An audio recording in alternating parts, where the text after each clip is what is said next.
الحمد لله وكفى وسلام على عباده الذين اصطفى أما بعد فأعوذ بالله من الشيطان الرجيم بسم الله الرحمن الرحيم وما من دابة في الأرض إلا على الله رزقها ويعلم مستقرها ومستودعها كل في كتاب مبين وقال تعالى وكأي من دابة لا تحمل رزقها الله يرزقها وإياكم وهو السميع العليم. وعن أبي هريرة رضي الله تعالى عنه قال دخل رجل على أهله فلما رأى ما بهم من الحاجة خرج إلى البرية فلما رأت امرأته قامت إلى الرحى فوضعتها وإلى التنور فسبحرته ثم قالت اللهم ارزقنا فنظرت فإذا الجفنة قد امتلأت قال وذهبت إلى التنور فوجدته ممتلئا قال فرجع الزوج قال أصبتم بعدي شيئا قالت امرأته نعم من ربنا وقام إلى الرحى فذكر ذلك للنبي صلى الله عليه وسلم فقال أما أنه لو لم يرفعها لم تزل تدور إلى يوم القيامة أو كما قال عليه الصلاة والسلام رواه أحمد. اللهم صل وسلم وبارك على سيدنا ومولانا محمد يا رب صل وسلم دائما أبدا على حبيبك خير الخلق كلهم. پچھلے جمعۃ المبارک میں بات یہاں پر ختم ہوئی تھی کہ اگر اللہ تعالیٰ کی طرف سے کسی انسان کے لیے روزی میں کچھ تاخیر ہو جائے، یہ تاخیر ہو جانا اس کو اس بات پر برانگیختہ اور آمادہ نہ کرے کہ وہ نامشروع غیر شرعی نامشروع طریقوں سے اور معصیت اور اللہ کی نافرمانی کے راستے سے رزق کے کمانے کے لیے کوشش شروع کر دے. روزی میں اگر اللہ کی طرف سے کچھ تاخیر ہو جائے تو یہ بات اس کو اس پر برانگیختہ نہ کرے کہ وہ نامشروع طریقوں سے اور حرام راستے سے روزی کے کمانے میں مشغول ہو جائے، اس لیے کہ فَإِنَّ مَا عِندَ اللَّهِ لَا يُدْرَكُ إِلَّا بِطَاعَتِهِ، کہ جو اللہ تعالیٰ کے خزانوں میں ہے وہ نہیں حاصل ہو سکتا مگر اس کی اطاعت کے ذریعے سے. فَإِنَّهُ لَا يُدْرَكُ مَا عِندَ اللَّهِ إِلَّا بِطَاعَتِهِ، اللہ تعالیٰ کے خزانوں میں جو ہے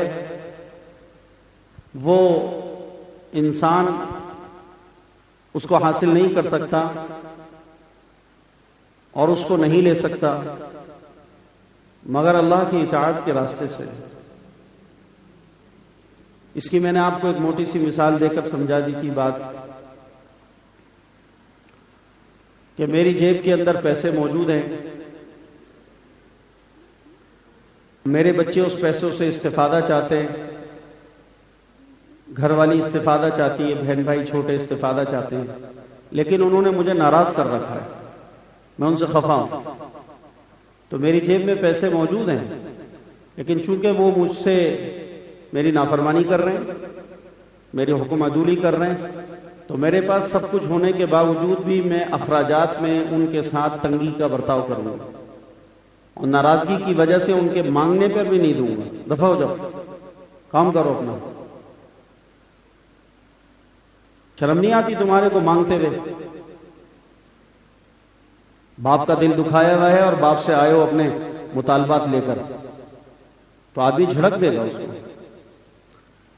تو اب باپ کی جیب سے اولاد استفادہ کر لے، بیوی اپنے خاوند کی جیب سے استفادہ کر لے، چھوٹے بہن بھائی اپنے بڑے بھائی کی جیب سے استفادہ کر لے، اس کی آسان شکل کیا ہے؟ بولو بھائی. بھائی اس کو راضی کرو، اس کو خوش کرو اور اس کی خوشامدیں کرو. یہ جتنے شعراء ہیں، یہ جو بادشاہوں کے درباروں میں پڑے رہتے ہیں، یہ بادشاہوں کی جھوٹی جھوٹی تعریفیں کر کر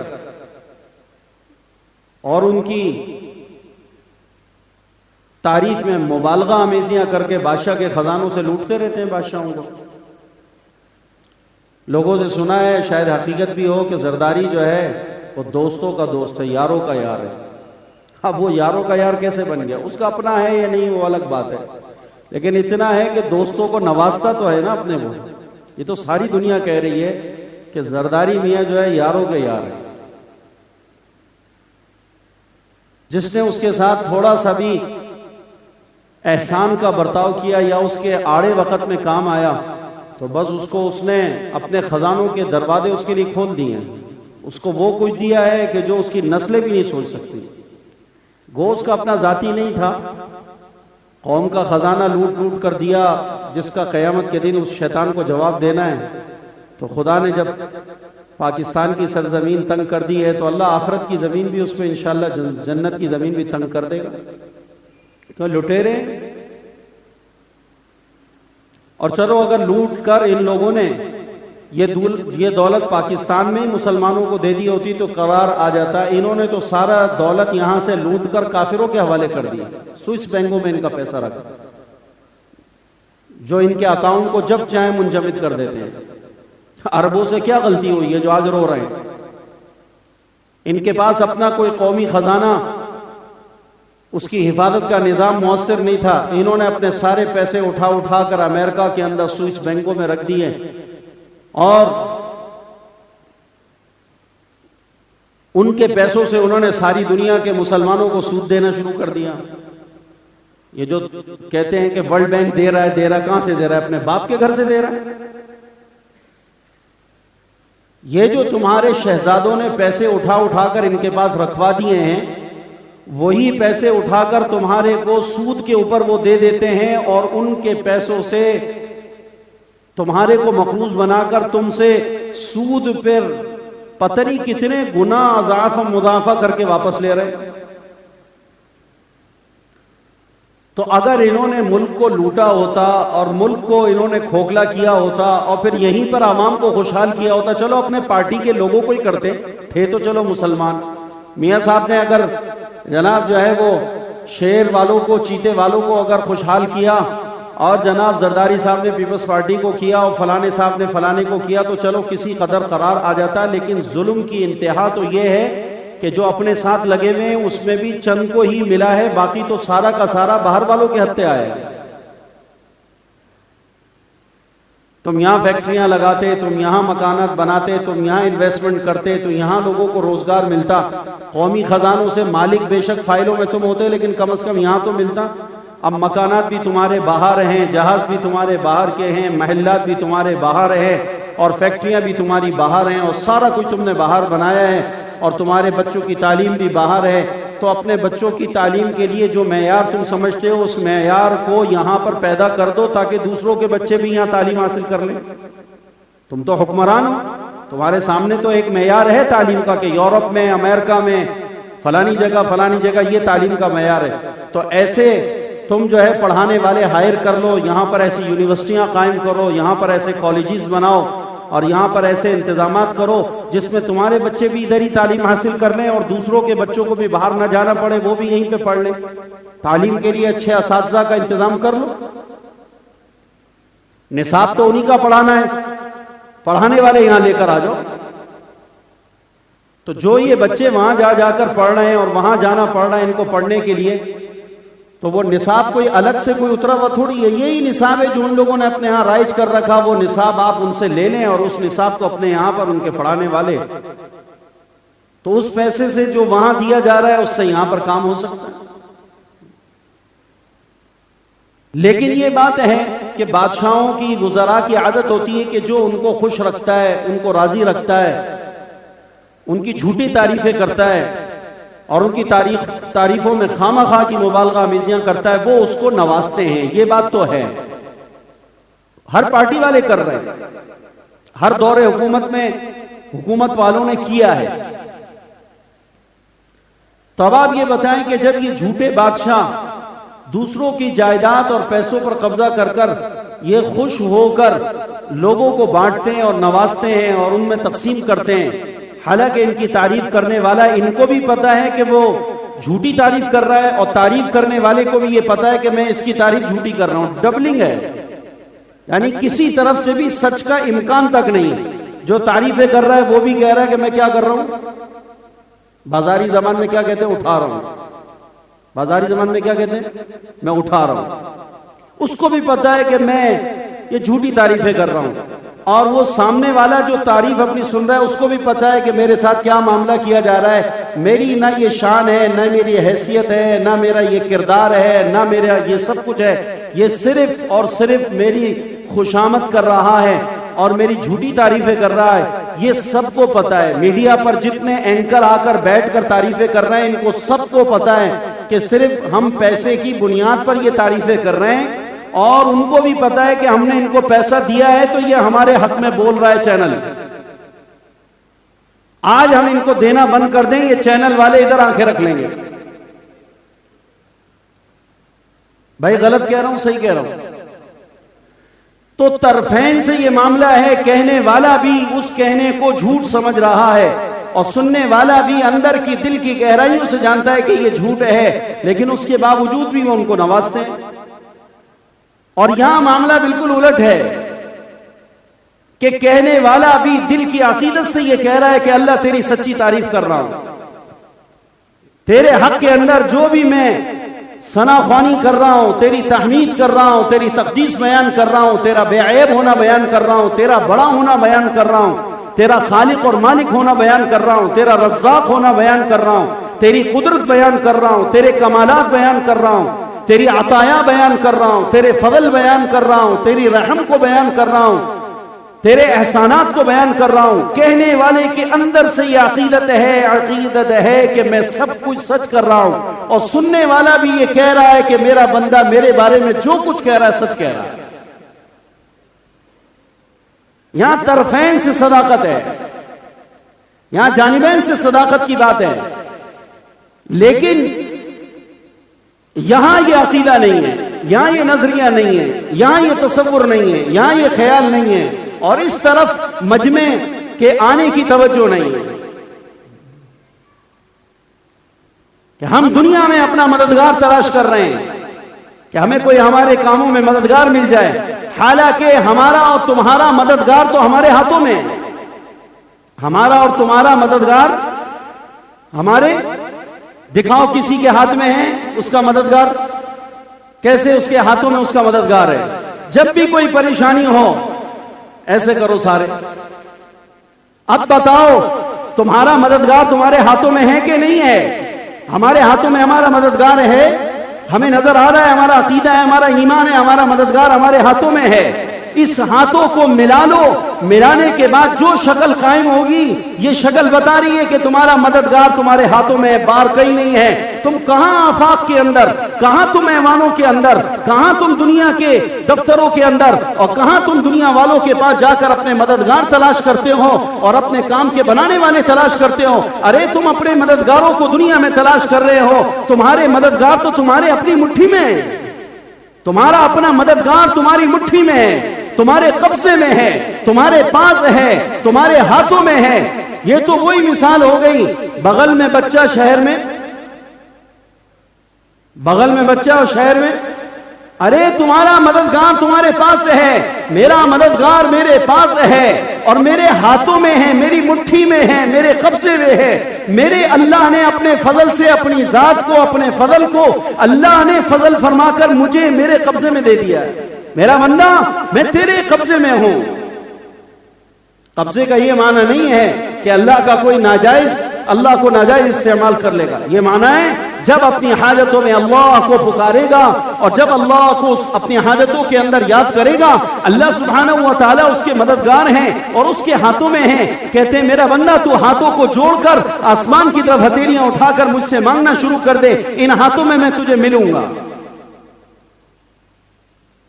یہ حدیث میں آتا ہے، حضور نے فرمایا جب آدمی اپنے دونوں ہاتھوں کو جوڑتا ہے اور اپنے ہاتھوں کو آسمان کی طرف پھیلاتا ہے اور اللہ سے مانگنا شروع کرتا ہے تو اللہ کو اس سے حیا آتی ہے، شرم آتی ہے کہ اپنے بندے کے دونوں ہاتھوں کو خالی لوٹائے. اللہ کبھی خالی نہیں لوٹاتے. تو بھائیو ہمارا مددگار کہاں ہے؟ بولو. ہمارا مددگار ہمارا مددگار ہماری مٹھی میں ہے، ہمارا مددگار ہمارے ہاتھوں میں ہے، ہمیں صرف اپنے ہاتھوں کو اٹھانے کا ڈھنگ سیکھنا ہے۔ ہم اپنے مددگار کو تلاش کرنے کے لیے کہاں کر رہے ہیں۔ اس لیے جناب رسول پاک علیہ الصلوۃ والسلام پر جب بھی کوئی سخت امر پیش آتا اور آپ علیہ الصلوۃ والسلام کو جب بھی کوئی پریشانی لاحق ہوتی، جناب رسول پاک علیہ الصلوۃ والسلام فوراً نماز کی طرف اور دعا کی طرف متوجہ ہوتے۔ صلاۃ الحاجت ہمیں اس لیے دی گئی ہے۔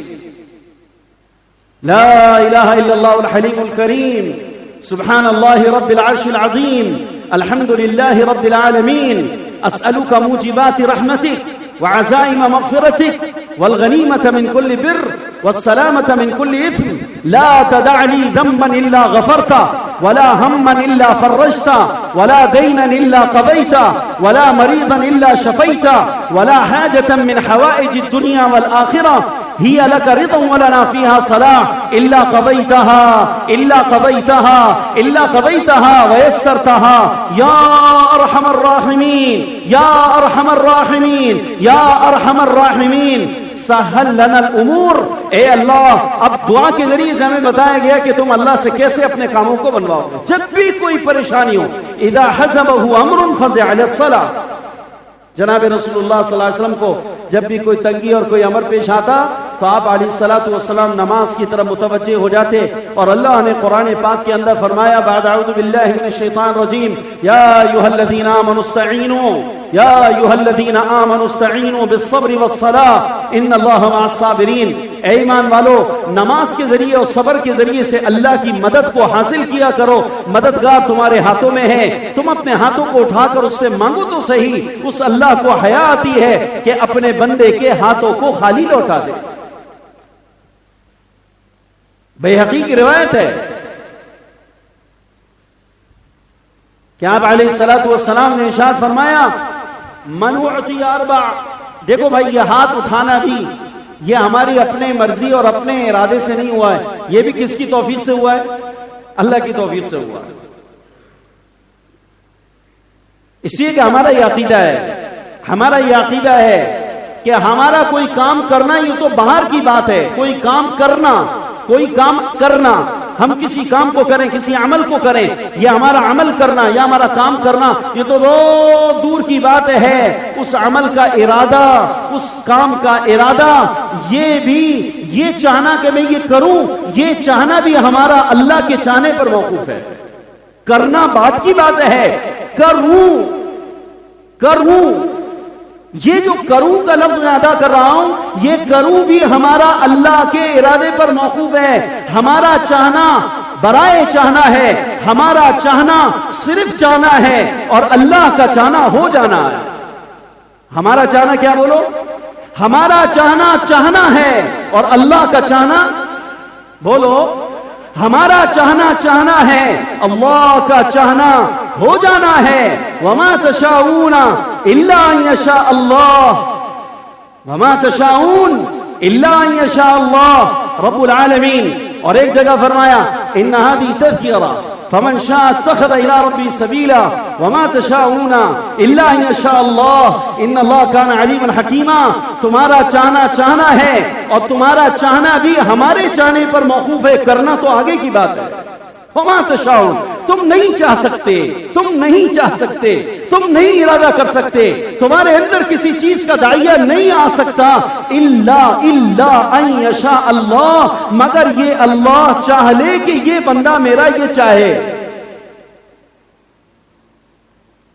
اتنی زبردست بات ہے، اتنی پاورفل بات ہے۔ قرآن میں یہ دو جگہ ہے، ہو سکتا ہے اور بھی جگہ پر ہو۔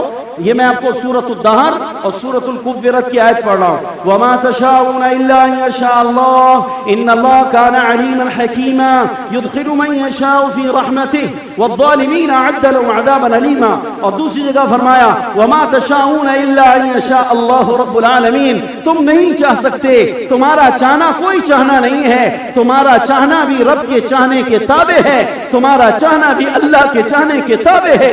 اگر اللہ چاہے گا تو تم چاہو گے، اور اگر اللہ نے نہ چاہا تو تم چاہ بھی نہیں سکتے۔ کرنا تو آگے کی بات ہے۔ میں نماز پڑھ لوں، میں وضو کر لوں، میں جمعے میں پہلے آ جاؤں، میں سب سے آخر میں چلا جاؤں، میں آج سورہ کہف کی تلاوت کر لوں، میں رات سونے سے پہلے وضو کر لوں، میں رات میں سورہ ملک کی تلاوت کر لوں، میں صدقہ دے دوں، میں نفل روزہ رکھ لوں، میں اللہ کے قرآن کی تلاوت کر لوں، میں جماعت میں چلا جاؤں، میں چلہ لگا لوں، میں اس کو دعوت دے دوں، میں آج گشت میں شامل ہو جاؤں، آج کی تعلیم میں اہتمام کے ساتھ بیٹھ جاؤں، آج کی تصویرات میں مکمل کر لوں، یہ سارا کا سارا ارادہ ہے، چاہتے ہیں، ارمان ہیں اور یہ تمنائیں ہیں۔ اللہ کہتے ہیں یہ تمنائیں اور آرزویں بھی تمہاری ہماری چاہت کے تابع ہیں، ہماری چاہت پر موقوف ہیں۔ اگر ہم چاہیں گے تو تمہارے دل میں قرآن کے پڑھنے کا ارادہ ڈالیں گے، ہم چاہیں گے تو تمہارے دل کے اندر نماز کے پڑھنے کا ارادہ ڈالیں گے۔ وہ آگے پڑھنا اس کی توفیق وہ آگے کی چیز ہے۔ اس لیے کہ بہت دفعہ ایسے ہوتا ہے کہ آدمی کسی عمل کا ارادہ کرتا ہے، اچھا ارادہ تو ہو جاتا ہے لیکن عمل کر کہ اللہ نے اس کی مدد، اس کی نصرت، اس کی ہیلپ جو کی ہے وہ بس یہیں تک کی ہے کہ بس یہ چال ہے، باقی کام نہیں کرانا، اس سے باقی اس سے کام نہیں لینا، اس سے کام نہیں کرانا۔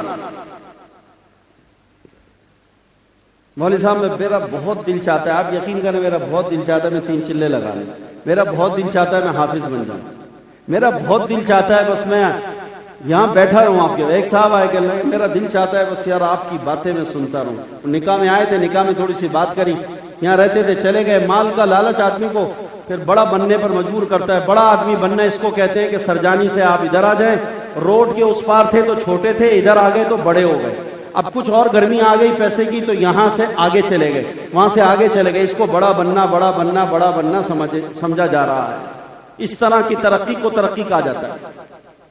ترقی ہمارے مولانا عبد الرحمان صاحب مدرسہ رائیونڈ میں ایک دفعہ فرمان لگے، او پرانی بات ہے، کوئی 25-30 سال پرانی بات بتا رہا، کہنے لگے کہ آج یہ بڑا غوغا ہے اور یہ بڑا شور ہے کہ آج انسانیت نے ترقی کی ہے، ترقی کی، اور کہا بھائی ترقی اتنی کر لی کہ ترقی کرتے کرتے کرتے کرتے یہ زمینوں سے نکل کر آسمانوں میں سیر کرنے لگے اور چاند پر ڈیرا ڈال لیا۔ کہاں پہ ڈیرا ڈالا؟ چاند پہ پہنچ گئے، چاند پہ پہنچ گئے۔ تو انسانیت نے کیا کر لی؟ انسانیت کی معراج ہے، چاند پہ پہنچ گئے، چاند پہ ترقی کر لی۔ تو جو ٹیم چاند پہ گئی اور جو سب سے پہلے وہاں پر پہنچے تو وہاں پر بھی ان کو ہماری زمین کی طرح ایک بچھی ہوئی زمین نظر آئی، تو انہوں نے بطور علامت کے وہاں سے ایک روڑا، ایک پتھر اٹھا کے لے آئے۔ کیا لے کے آ گئے؟ ایک روڑا پتھر اٹھا کے لے آئے۔ تو یہاں پر آگے کہا دیکھو یہ چاند کا پتھر ہے، ہم چاند سے لے کر آئے۔ تو مولانا فرمانے لگے خدا کے بندے ہماری زمین پہ پتھر کم تھے روڑے کے، تو ایک وہاں سے بھی لے کر آ گیا، اس کو ترقی کہہ رہا ہے۔ وہاں سے کیا لایا؟ پتھر لایا، اور پتھر لانے کو کہتا ہے کہ یہ چاند کی ترقی کی دلیل ہے کہ ہم چاند پہ پہنچ گئے۔ وہاں سے روڑا لایا، فرمایا ہمارے یہاں بہت روڑے ہیں، ہمیں کسی اور روڑے کی حاجت نہیں، کسی اور پتھر کی حاجت نہیں ہے۔ اور فرمایا یہ بھی کوئی ترقی ہے، یہ بھی کوئی ترقی ہے، اس لیے کہ زمین کیا ہے؟ مخلوق۔ زمین کیا ہے؟ بولو بھائی، زمین کیا ہے؟ مخلوق۔ اور چاند کیا ہے؟ بولو۔ زمین بھی مخلوق ہے اور چاند بھی مخلوق ہے۔ ایک مخلوق سے نکلے دوسری مخلوق میں داخل ہو گئے، اس کا نام کیا رکھ لیا؟ ایک مخلوق سے نکلے اور دوسری مخلوق میں داخل ہو گئے، مخلوق سے نکلے مخلوق میں پہنچ گئے، مخلوق سے نکلے مخلوق میں پہنچ گئے، اور اس کا نام ترقی رکھ لیا۔ یہ تو ایسے ہی ہے، یہ تو ایسے ہی ہے جیسا کہ ہمارے خالہ کا گھر ہے اور خالہ کے گھر کے اندر 2 بیڈ روم ہیں۔ پہلے ہمارا بستر ایک کمرے میں لگا ہوا تھا، وہاں سے بستر لپیٹ کر وہاں سے اٹھا کر برابر والے کمرے میں لگا دیا اور وہاں پر آ کر لیٹ گئے۔ اپنے گھر میں 2 بیڈ روم تھے، پہلے ایک میں سوتا تھا، وہاں سے بستر لپیٹ کے دوسرے میں آ کر بستر بچھا دیا، کہنے لگا میری ترقی ہو گئی۔ کیا ہو گئی؟ ارے بھائی ایک ہی گھر کے 2 کیا ہیں؟ ایک ہی گھر کے 2 کمرے ہیں، ایک میں بستر بچھا ہوا تھا، بدھو کا دماغ خراب ہوا، وہاں سے بستر لپیٹ کے دوسرے کمرے میں لا کے بچھانے کا، ترقی ہو گئی، ترقی ہو گئی۔ فرمایا یہ بھی مخلوق ہے، وہ بھی مخلوق ہے، یہ سارا اللہ کا بنایا ہوا ایک چھت اور ایک زمین کے اوپر ایک گھر ہے، اس میں اللہ تعالیٰ نے یہ ساری مخلوقات کو بکھیرا ہوا ہے۔ یہاں سے نکلے وہاں پہنچے، مخلوق سے نکل کے مخلوق میں پہنچے، اس کا نام ترقی رکھ دیا۔ فرمایا خدا کی قسم اس کا نام ترقی نہیں ہے، ترقی تو صحابہ کو حاصل ہوئی تھی، اور ترقی تو صحابہ کو ملی تھی کہ مخلوق سے نکل کر خالق تک پہنچ گئے۔ فرمایا مخلوق سے نکل کے مخلوق میں پہنچنا ترقی نہیں ہے. مخلوق سے نکل کے خالق تک پہنچنا ترقی ہے. یہ اللہ کے پیارے نبی کی محنت کی برکت سے صحابہ کو حاصل ہو گئی. اس پر میں آپ سے کہہ رہا ہوں ہمارا مددگار کہاں ہے؟ ہمارا مددگار ہمارے ہاتھوں میں ہے. ہمارا اللہ ہمارے ہاتھوں میں ہے. اللہ نے اپنی اللہ نے نصرت اور حمایت کو اللہ نے ہمارے قبضے میں دے رکھا ہے. میرا بندہ تو مجھے استعمال کر. کل بھی مولانا احمد لاڈ صاحب کا بیان ہوا وہاں تو وہ یہ حدیث پڑھ رہے تھے. میرے سامنے یہ مضمون تھا, وہ اس سے ملتی بھی بات ہو گئی تو میں آپ سے کہہ دیتا ہوں. مولانا نے کہا حضور صلی اللہ علیہ وسلم کے ساتھ سفر میں ایک دفعہ ابن عباس تھے تو آپ علیہ الصلوۃ والسلام نے ابن عباس کو کیا فرمایا؟ یا غلام انی اعلمک بکلمات, اے لڑکے میں تجھے چند باتیں سکھاتا ہوں, تو ان باتوں کی حفاظت کرنا, ان باتوں سے اللہ تجھے نفع دے گا. یا غلام انی اعلمک بکلمات, میں تجھے چند باتیں سکھاتا ہوں تو ان باتوں کی حفاظت کرنا, اللہ ان باتوں سے تجھے کیا دے گا؟ اس سے دنیا اور آخرت کے نفع اللہ تجھے دے گا. پہلی بات احفظ اللہ یحفظک, احفظ اللہ یحفظک. اے غلام, اے لڑکے, تو اللہ کی حفاظت کر, اللہ تیری حفاظت کرے گا. تو بھئی اللہ ہماری حفاظت کا محتاج ہے, لیکن حدیث میں تو الفاظ آئیں احفظ اللہ, تم اللہ تعالیٰ کی حفاظت کرو, یحفظ کا وہ تمہاری حفاظت کرے گا. تم اللہ کی حفاظت کرو, اللہ تمہاری حفاظت کرے گا. تو احفظ اللہ, تم اللہ کی حفاظت کرو, اللہ تمہاری حفاظت کرے گا. تو اللہ کی حفاظت سے کیا مراد ہے؟ محدثین اور شارحین نے لکھا ہے احفظ اللہ سے مراد تم اللہ کے اوامر کی حفاظت کرو, اللہ کے دین کی حفاظت کرو, اللہ کے حکم کی حفاظت کرو, تم اللہ کے اوامرات کی حفاظت کرو. یحفظ کا وہ تمہاری حفاظت کرے گا. اللہ کے اوامرات کی حفاظت.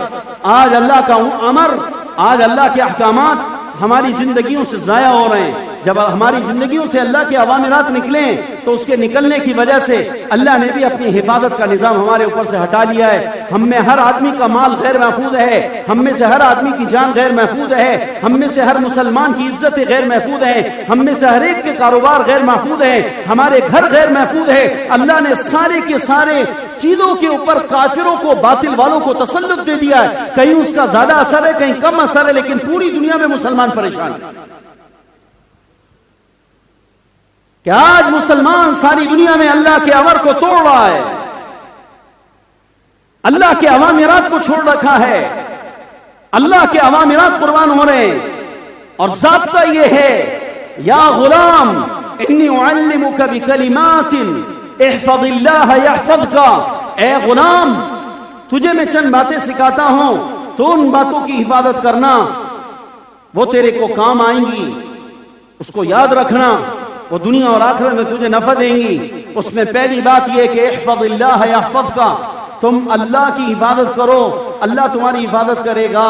اللہ تعالیٰ جب حفاظت کرنے پہ آ جائے اور اللہ کا حفاظت کا نظام میری تائید میں استعمال ہو جائے, ساری دنیا کا نقصان پہنچانے والا نظام اور ساری دنیا کا نقصان پہنچانے کے منصوبے میرے حق میں بیکار ہو جائیں گے.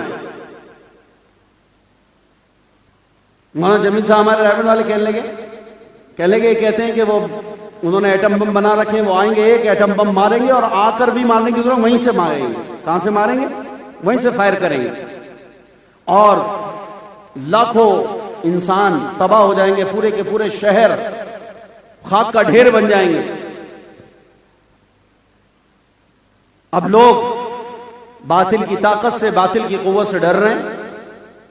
کہنے لگے بھائی ہم تو یہاں پر یہ بات چلا رہے ہیں کہ بھائی وہ اپنا ایک ایٹم بم نہیں, سارے ایٹم بموں کو جمع کریں اور دور سے نہ ماریں, ہمارے پاس آ جائیں, ہمارے لوگ ہاتھ اٹھا لیں اور ان کو مارنے کی اجازت دے دیں, اور وہ یہاں اپنے تمام ایٹم بموں کے ساتھ آ جائیں اور آ کر ہم پہ نہ ماریں بلکہ ہمارے ملک میں چلنے والی زمین پر ایک چونٹی پر ماریں, اور ہمارے اللہ کا ارادہ اس چونٹی کو ہلاک کرنے کا نہ ہو تو یہ سارے ایٹم بم چونٹی پہ گرا دے تو چونٹی نہیں مرے گی.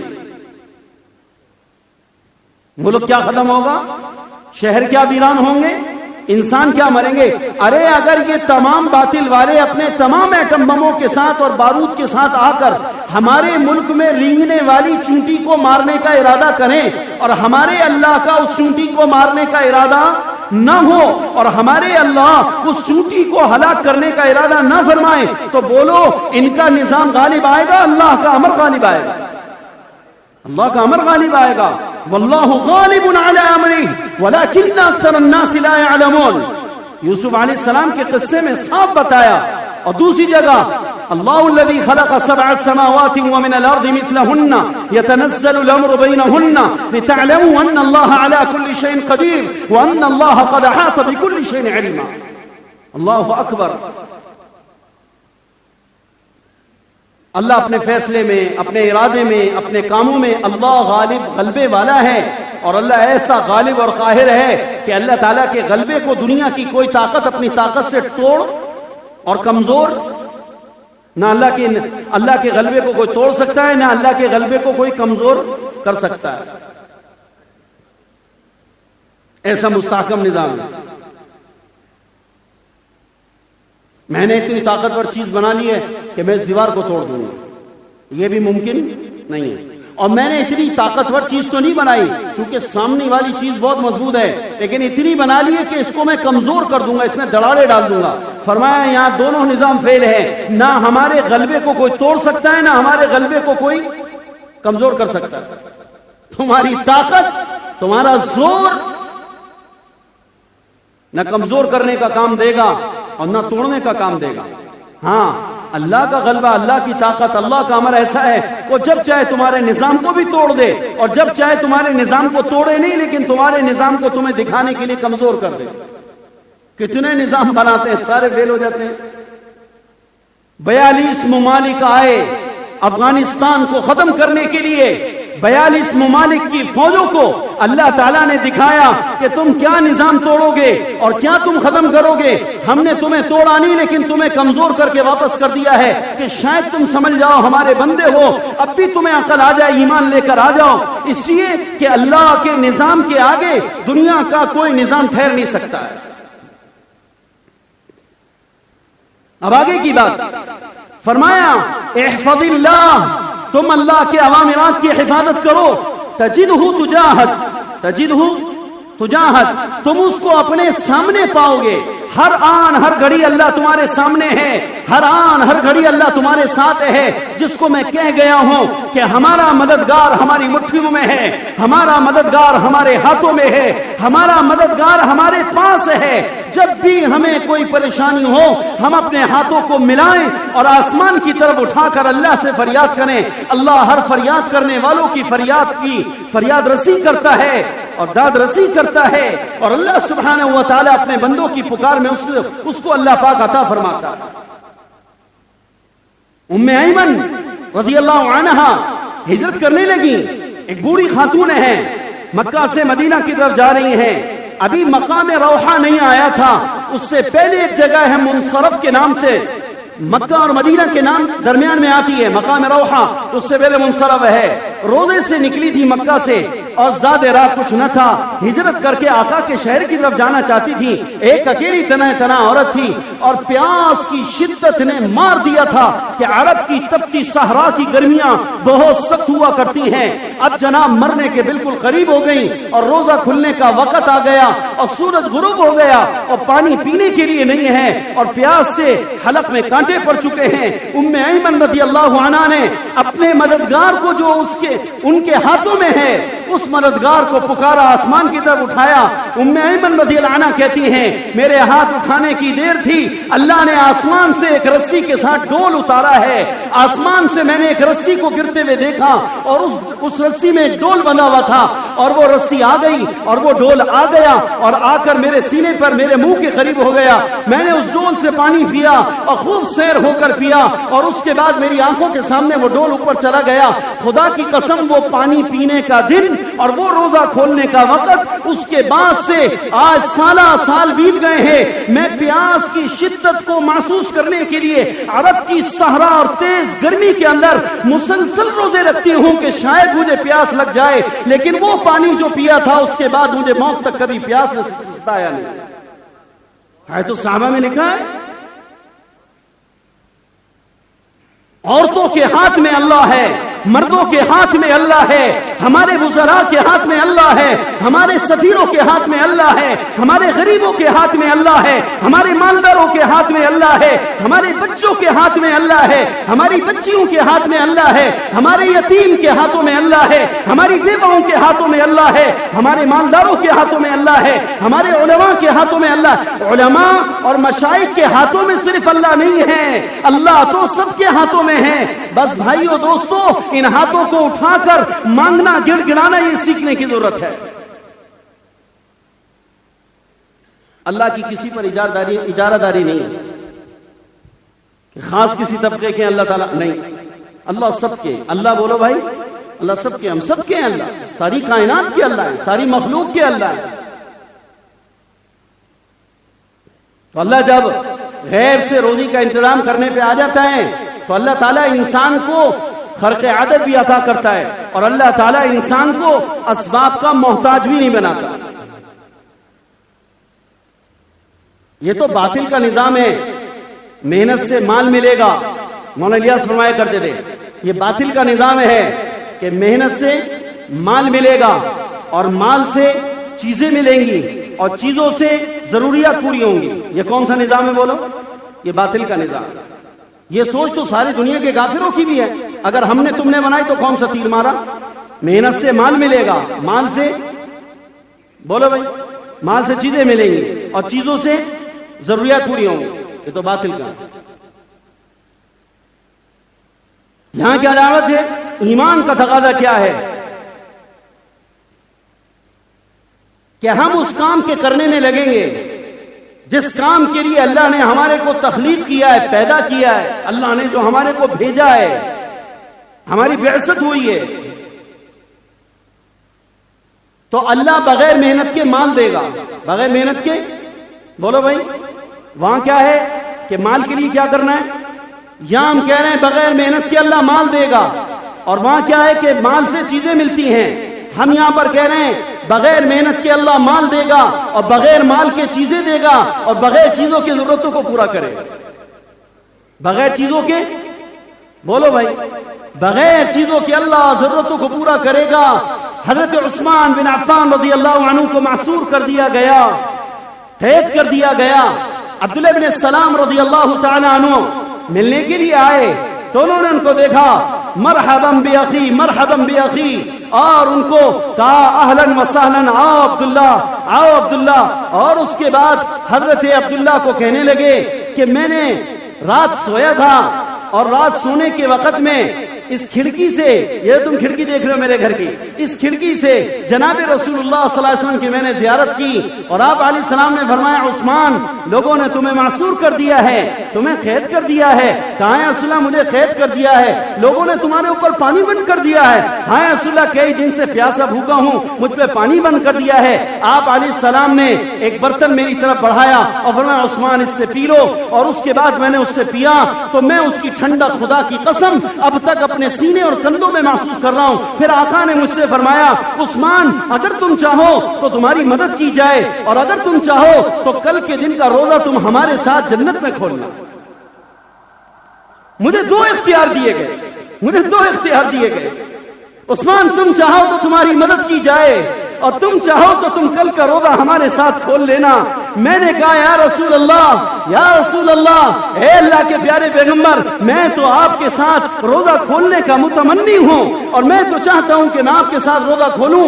حضرت عبداللہ ابن السلام کہتے ہیں یہ خواب مجھے بتایا، یہ خواب مجھے سنایا، حالانکہ کوئی پانی نہیں آیا، خواب کے اندر اللہ نے پانی پلایا، سیر ہو گئے، اور بغیر چیز کے اللہ ضرورت پوری کر رہا ہے، بغیر مال بغیر محنتوں کے اللہ مال دے گا، بغیر مال کے اللہ چیزیں دے گا، بغیر چیزوں کے اللہ ضرورتیں پوری کرے گا، اور اللہ تعالیٰ دنیا کی عزتیں دے گا آخرت کی۔ کہتے ہیں عبداللہ بن السلام رضی اللہ عنہ کہ حضرت عثمان نے مجھے واقعہ سنایا، اور واقعہ سنانے کے بعد اسی دن رات کے وقت میں شام میں تلاوت کر رہے تھے بیٹھے ہوئے، ظالموں نے مارا تیر، اور اس کی وجہ سے حضرت عثمان بن عفان رضی اللہ عنہ شہید ہو گئے، اور واقعتاً سورج غروب ہونے سے پہلے پہلے ان کی روح جہاں سے نکل کر اللہ کے پاس پہنچ گئی۔ میرے بھائیوں غیبی طاقت کو ہم بھول چکے ہیں، ام شریک رضی اللہ عنہ کے بارے میں آتا ہے، ان کے پاس گھی کا ایک ڈبہ تھا، کپی جس کو کہتے ہیں، چھوٹا سا ڈبہ، چھوٹی سی کپی، برتن، وہ کہیں سے گھی جب آ جاتا، محنت مزدوری کر کے کچھ پیسوں سے گھی لے لیتی، یا کہیں سے آ جاتا ہدیے میں، اس میں ڈال لیتی تھی۔ بس ان کا کام یہ تھا کہ وہ اس کپی میں جب گھی آ جاتا تو وہ گھی حضور صلی اللہ علیہ وسلم کی خدمت میں بھیج دیا کرتی تھی ہدیے کے طور پہ۔ حضور وہ گھی لے لیتے اور واپس وہ کپی اور وہ برتن واپس کر دیا کرتے تھے۔ اس کے نیچے تھوڑا سا گھی لگا رہ جاتا تھا، اس گھی کو وہ استعمال کر لیا کرتی تھی۔ یہ معمول تھا ام شریک رضی اللہ عنہ کا۔ تو ایک دن گھی بھجوا دیا، بھجوانے کے بعد خالی برتن گھر آ گیا، بچوں کو بھوک لگی، پیاس لگی بچوں کو کھانے کی، تو بچوں نے کہا ماں ہمارے کو گھی والی روٹی تو کھلا دے۔ تو انہوں نے کہا بھائی میرا برتن تو خالی ہے۔ تو کہا اچھا وہ برتن لے کر آؤ، دھوپ میں رکھ دیتی ہوں تاکہ وہ گھی جو جمع ہوا ہے تھوڑا اس کے تلیے میں وہ تھوڑا پگھل جائے گا، تو اس کو ڈال کے کچھ تمہیں بنا کر دے دوں گی۔ تو جب اس کو برتن کو لینے کے لیے بچی گئی تو دیکھا کہ وہ کپی گھی سے بھری ہوئی ہے اور اس کے اندر گھی اوپر سے ایسے گر رہا ہے جیسا کہ اوور فلو ہوتی ہے چیز۔ وہ بڑی حیران ہو گئے، انہوں نے فوراً اس میں سے گھی نکالا اور اس کو تھوڑا نیچے کیا، اس کے بعد بچوں کو کھلایا، پھر جا کر دیکھا پھر گھی گر رہا ہے، پھر انہوں نے اٹھایا اس میں سے نکال لیا، دوسرے برتن بھرنا شروع کر دیے۔ ام شریک رضی اللہ عنہ کے اس برتن کی شہرت مدینہ کے اندر ہو گئی، لوگ اپنے گھی کے برتن ام شریک کی کپی سے بھر رہے تھے اور لوگوں کے برتن گھی سے بھرتے چلے جا رہے تھے۔ صحابہ کہتے ہیں ام شریک کی وہ کپی پھر بعد تک وہ گھی سے بھری رہی، اور اللہ کی قسم ہمارے زمانے میں ام شریک کی کپی کو اللہ کی نشانی کہا جانے لگا۔ اللہ کی نشانی، آیت من آیت اللہ، یہ اللہ کی نشانیوں میں سے ایک نشانی ہے۔ ایک بوڑھی عورت کا برتن گھی سے بھرا ہوا ہے اور بغیر کمائے اللہ دے رہا ہے، بغیر کمائے اللہ دے رہا ہے۔ ابو ہریرہ رضی اللہ عنہ کہتے میری زندگی میں 3 حادثات پیش آئے اور میں نہیں سمجھ سکتا کہ ان تینوں میں میرے لیے بڑا حادثہ کون سا تھا، لیکن تھے تینوں بڑے۔ میری زندگی میں 3 بڑے حادثے پیش آئے۔ پہلا حادثہ تو آقا نامدار کا دنیا سے پردہ فرمانا تھا، حضور کا پردہ فرمانا تھا، اور یہ میرے لیے سب سے بڑا حادثہ بنا کہ ساری زندگی کی سفر و حضر کے ساتھی تھے، ساتھی کا چلا جانا اور ساتھی کا جدا ہو جانا، یہ بہت بڑا، ساتھی کا فراق یہ بہت بڑی جدائی اور بہت بڑا صدمہ اور حادثہ اور امتحان ہوا کرتا ہے دوست کے لیے، جو اپنے دوست سے سچی محبت کرتا۔ صحابہ کو حضور سے سچی محبت ہے، ابو ہریرہ کی تو بات ہی کچھ اور ہے۔ کہتے ہیں میں بس غمزدہ رہتا تھا۔ دوسرا حادثہ میری زندگی میں بڑا وہ پیش آیا کہ جب حضرت عثمان شہید کیے گئے، مجھے حضرت عثمان سے بے پناہ محبت تھی، ان کی شہادت نے میرے کو بالکل توڑ کے رکھ دیا۔ اور تیسرا بڑا حادثہ میرے توشے کا حادثہ تھا، میرے توشے کا حادثہ تھا۔ لوگوں نے کہا توشے کا حادثہ؟ کہاں، میرے پاس ایک توشہ دان تھا۔ ایک دفعہ میں سفر میں حضور صلی اللہ علیہ وسلم کے ساتھ جا رہا تھا، حضور صلی اللہ علیہ وسلم کو بھوک لگی، آپ نے فرمایا ابو ہریرہ کچھ ہے؟ میں نے کہا یا رسول اللہ توشہ دان میں چند کھجوریں ہیں۔ آپ نے فرمایا نکالو۔ نکالنے کے بعد آپ نے اس پر ہاتھ پھیرا اور برکت کی دعا دی اور اس کو اس میں رکھا اور فرمایا 10 آدمیوں کو بلاتے رہو دسترخوان پر اور اس میں توشے میں سے کھجوریں نکال کے کھلاتے رہو۔ میں 10 کو قافلے کے لوگوں کو بلاتا اور کھلاتا، روانہ کرتا، پیٹ بھر کے وہ چلے جاتے اور میں نکالتا رہتا، کھلاتا رہتا۔ حضور نے فرمایا اس توشے دان کو الٹنا مت، اس کو الٹنا مت، اس کو نکالتے رہنا، کھلاتے رہنا۔ کہا میں نے سارے قافلے والے کو پورے سفر کے اندر وہ کھلایا، حضور بھی کھاتے رہے، میں بھی کھاتا رہا۔ اس کے بعد جناب رسول اللہ صلی اللہ علیہ وسلم کے ساتھ جتنے سال زندگی کے تھے وہ گزرے، اس توشے دان سے نکالتا اور کھاتا، نکالتا اور کھاتا، کھاتا اور کھلاتا، یہاں تک کہ آقا دنیا سے پردہ فرما گئے۔ اس کی میں حفاظت کرتا رہا۔ حضرت ابو بکر کا دور آیا، چند سال حضرت ابو بکر کے دور کے، وہ نکالتا تھا، کھاتا تھا، نکالتا تھا، کھلاتا تھا، نکالتا تھا، کھاتا تھا، نکالتا تھا، کھلاتا تھا. کرتے کرتے حضرت ابو بکر بھی دنیا سے چلے گئے. وہ توشدان میرے وہاں محفوظ تھا. حضرت عثمان کا تفصیلی زمانہ حضرت عمر کا آیا, کوئی 12 سال کا زمانہ. نکالتا تھا, کھاتا تھا, نکالتا تھا, کھلاتا تھا, نکالتا تھا, صدقہ کرتا, بانٹتا تھا, کھلاتا رہا 12 سال مزید. اور حضرت ابو بکر کا 2.5 سال کا زمانہ, حضرت عمر کا 10-12 سال کا زمانہ, اس کے بعد حضرت عثمان کا زمانہ آیا. وہ لمبا زمانہ, ان تینوں زمانوں میں توشے سے نکال کے کھاتا رہا. جب حضرت عثمان کا شہادت کا واقعہ اور حادثہ پیش آیا تو اس میں میرے اوسان بالکل ختم ہو گئے تھے اور میں گمسم ہو گیا تھا, جس کی وجہ سے وہ اس حادثے میں توشدان مجھ سے گم ہو گیا. میری زندگی کا یہ تیسرا بڑا حادثہ تھا. اور لوگوں سے کہا, لوگوں تمہیں پتا ہے کہ اتنے بڑے زمانے میں 15 سال تقریباً میں نے جو اس میں سے کھجوریں نکال کر کھائیں تو کتنی کھائیں تھی میں نے, تمہیں مقدار کا پتا ہے؟ پھر خود ہی فرمایا کہ میں نے خدا کی قسم اس میں سے 200 وسق کھجوریں نکال کر کھائی اور کھلائی ہیں. اور 200 وسق ہمارے اوزان اور وزن کے اعتبار سے 1050 من بنتا. کتنا بھائی؟ 1000 اور اوپر 50 من. 1 من کھجوریں کتنی ہوتی ہیں؟ کہتے ہیں میں نے 1050 من کھجوریں اس میں سے کھائی اور کھلائی ہیں. یہ میری زندگی کا حادثہ ہے. اللہ کہتے ہیں وَمَا مِن دَابَّةٍ فِي الْأَرْضِ إِلَّا عَلَى اللَّهِ رِزْقُهَا وَيَعْلَمُ مُسْتَقَرَّهَا وَمُسْتَوْدَعَهَا كُلٌّ فِي كِتَابٍ مُبِينٍ. اور آقا انعامدار علیہ السلام نے فرمایا وَإِنَّ اسْتِبْطَاءَ الرِّزْقِ أَن تَطْلُبُوهُ بِمَعَاصِ اللَّهِ فَإِنَّهُ لَا يُدْرَكُ مَا عِندَ اللَّهِ إِلَّا بِطَاعَتِهِ أو كما قال علیہ الصلوۃ والسلام. لوگوں, رزق میں تاخیر کا ہو جانا تمہیں اس بات پر روانہ نہ کرے کہ تم اس کو نامشروع طریقوں سے, اللہ کی نافرمانی کے راستوں سے اور معصیت اور حرام کے راستے سے تم اس کو لینے والے بنو. اس لیے کہ اللہ کے خزانوں میں جو کچھ ہیں وہ اللہ کی اطاعت سے اللہ کو راضی کر کر, اللہ کو خوش کر کے لیا جا سکتا ہے, اللہ کو ناراض کر کے نہیں لیا جا سکتا.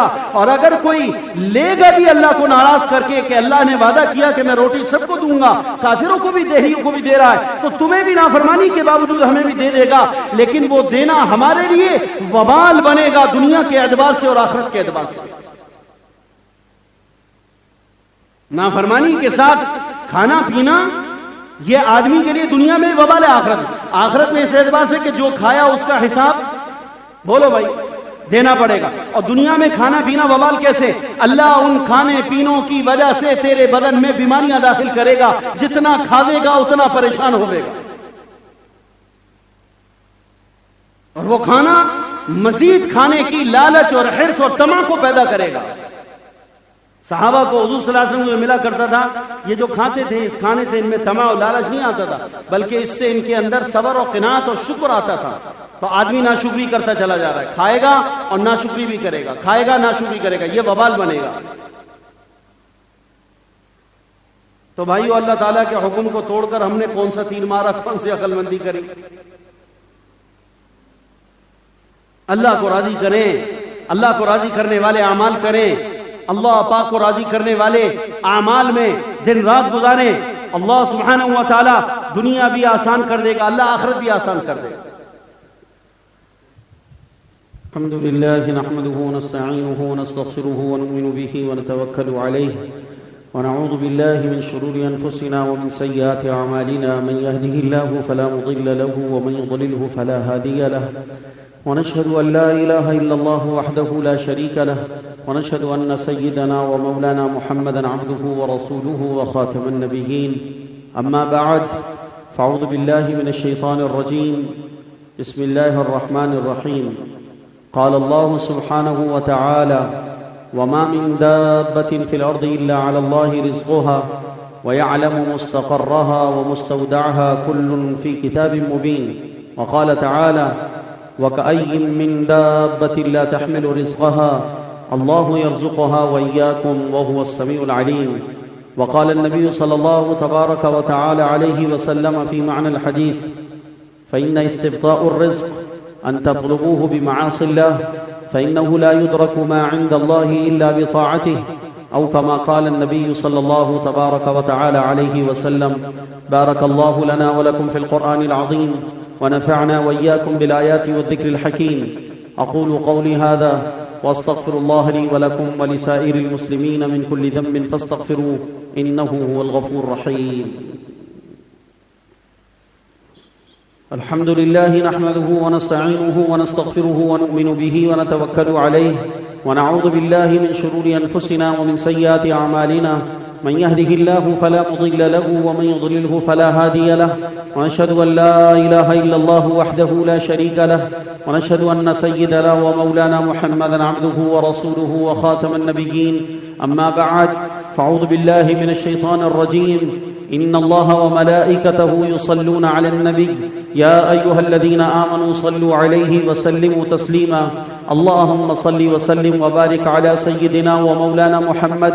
قال النبي صلى الله عليه وسلم أرحم أمتي بأمتي أبو بكر وأشدهم في أمر الله عمر وأصدقهم حياء عثمان وأقضاهم علي وأقرأهم أبي بن كعب وأفرضهم زيد بن ثابت وأعلمهم بالحلال والحرام معاذ بن جبل. ولكل أمة أمين وأمين هذه الأمة أبو عبيدة بن الجراح. ولكل نبي حواريا وحواري الزبير وخال سيف من سيوف الله. وما ظلت الخضراء ولا أقلت الغبراء واصدق لهجة من أبي ذر رضي الله تعالى عنهم أجمعين. وعلى السيدين السندين الشهيدين القمرين المنيرين أبي محمد الحسن وأبي عبد الله الحسين رضي الله تعالى عنهما. وعلى السيدات الطاهرات الأربعة بنات النبي صلى الله تبارك وتعالى عليه وسلم زينب ورقية وأم كلثوم وفاطمة الزهرة رضي الله تعالى عنهن والباقين من العشرة المبشرة. وعلى أمير الحق بليقان أمير المؤمنين معاوية بن أبي سفيان رضي الله تعالى عنهما. وعلى كل الصحابة رضوان الله تعالى عليهم أجمعين برحمتك يا أرحم الراحمين. اللهم أعز الإسلام والمسلمين. اللهم أعز الإسلام والمسلمين. اللهم أيد الإسلام والمسلمين. اللهم أذل الشرك والمشركين ودمر أعداءنا أعداءك أعداء الدين. واجعل هذا البلد آمنا مطمئنا وسائر بلاد المسلمين يا أرحم الراحمين. اللهم انصر المجاهدين في كل مكان. اللهم اغفر لي وللمؤمنين والمؤمنات. اللهم أصلح ذات بينهم وانصرهم على عدوك وعدوهم يا ذا الجلال والإكرام ويا سميع الدعاء. ربنا آتنا في الدنيا حسنة وفي الآخرة حسنة وقنا عذاب النار. اللهم إنا نسألك فعل الخيرات وترك المنكرات وحب المساكين.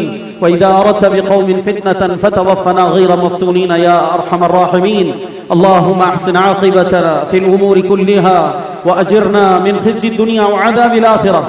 اللهم اجعل خير عمرنا واخرة وخير عملنا خواتمة وخير أيامنا يوم نلقاك فيه يا ذا الجلال والإكرام. اللهم إنا ندعوك الله وندعوك الرحمن وندعوك البر الرحيم وندعوك بأسمائك الحسنى كلها ما علمنا منه وما لم نعلم أن تغفر لنا وترحمنا يا كريم. أن تغفر لنا وترحمنا يا كريم. سبحان ربي العلي الأعلى الوهاب.